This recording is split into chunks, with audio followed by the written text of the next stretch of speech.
Contabilidade na TV, apoio educacional, Sistema Fenacom Sescap Sescom e SCI Sistemas Contábeis.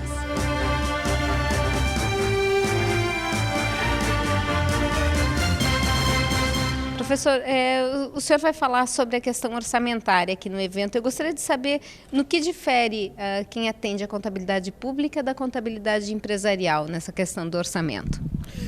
Na verdade, tanto o setor privado quanto o setor público trabalham com orçamento. Grandes empresas têm seu orçamento. Só que no setor público o orçamento se reveste de uma característica peculiar, porque o gestor público ele não está gastando o dinheiro dele, está gastando o dinheiro dos outros, arrecadados da sociedade ou retirados da sociedade. Então o orçamento público é o primeiro instrumento de gestão de qualquer país, de qualquer estado, qualquer município, para que apresente à sociedade o quanto ela quer arrecadar ou pretende arrecadar e onde pretende aplicar.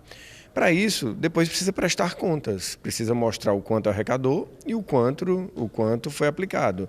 E a contabilidade se insere nisso. A contabilidade, então, se utiliza das suas técnicas de partidas dobradas, de geração de balanços, de geração de informações, sob uma ótica do orçamento, do momento de reconhecimento da receita e do momento de reconhecimento da despesa para fins do orçamento, que é diferente da contabilidade que a gente chama patrimonial, ele gera o que nós chamamos de uma contabilidade orçamentária, com as peculiaridades do setor público, registrando todas as fases importantes do orçamento público, desde a previsão da receita, fixação da despesa, empenho, contratação, liquidação e pagamento. E aí gera o chamado balanço orçamentário.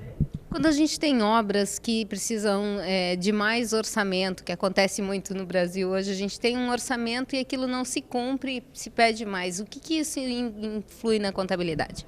Na verdade, você deu um bom exemplo, ou seja, você teve uma previsão inicial para aquela obra e descobriu no meio do caminho que a obra não ia custar 100, ia custar 120.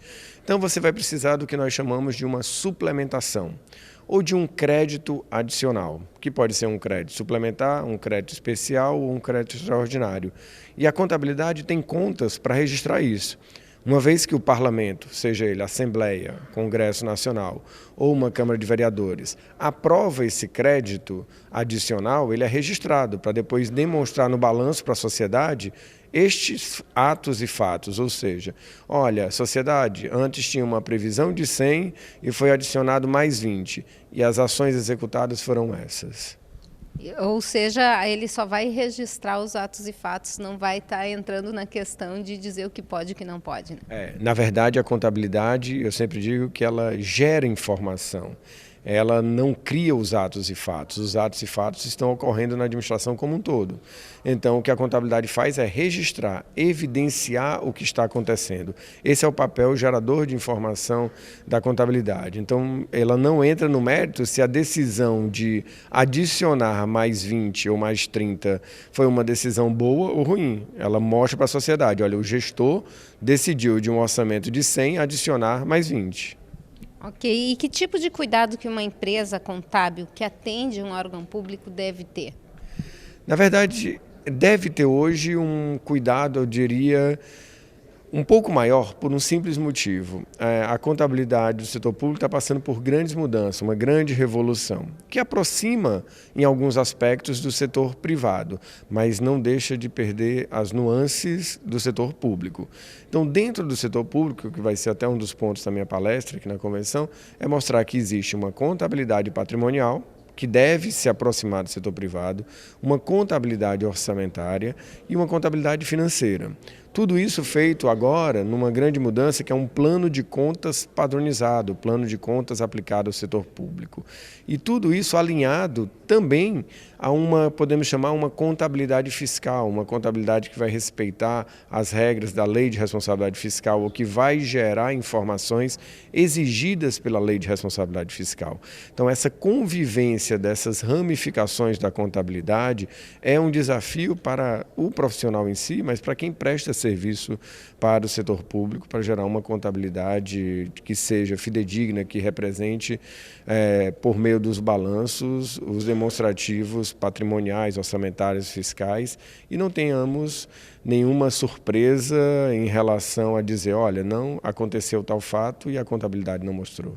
Até porque a tendência é que a gente tenha cada vez mais transparência nessas ações, né? Com certeza. A contabilidade, ela, como diz até nas normas brasileiras de contabilidade, ela instrumentaliza o controle social.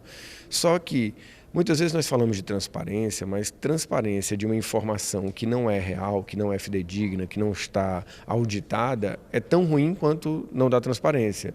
Então, se eu não faço uma boa conciliação bancária e o meu demonstrativo contábil diz que eu tenho 100 mil na conta, quando na verdade eu tenho 50 mil na conta, se eu der transparência de 100 mil, fica parecendo que é uma coisa ótima.